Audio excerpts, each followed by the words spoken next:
She claimed to be taking care of him, looking after his best interests. Tonight, a bogus caregiver is now behind bars, accused by police of cheating a Valley grandfather out of tens of thousands of dollars. Jason Berry is live outside the Phoenix Estrella jail, where the suspect is being held, to explain exactly what happened here. Jason?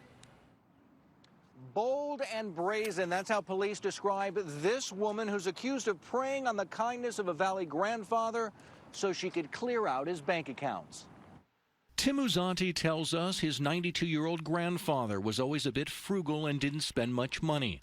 But all that changed when he met this woman, Teresa Stevens, a few months ago. Taking advantage of children and taking advantage of the elderly is almost equivalent, because as they get older, I mean, they're defenseless. According to these court records, Stevens pretended to be the Glendale grandfather's caregiver and close friend, then methodically tricked him into giving her more than $164,000. Stevens reportedly fired Uzzanti's original caregiver, then took over his home, car, and finances.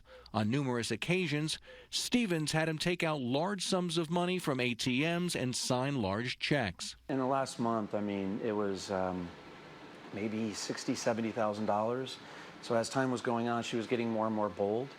I'm very fortunate to have come back from kind of working and be able to see what was going on. Teresa B. Stevens. Stevens was arrested and charged with fraud and is being held on a $100,000 bond.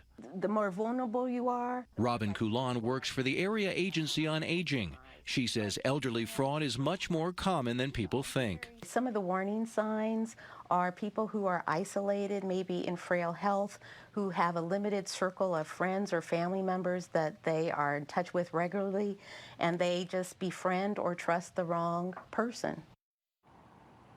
Here are some things you can do to protect your loved ones from becoming a victim of elder fraud.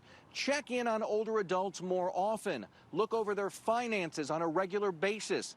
Tell seniors to consult with a trusted person before they give out money or financial information, and create a power of attorney and health directive as soon as you can. Seniors don't always like to help because they like to appear independent, so the more involved you are, the more protection you can provide.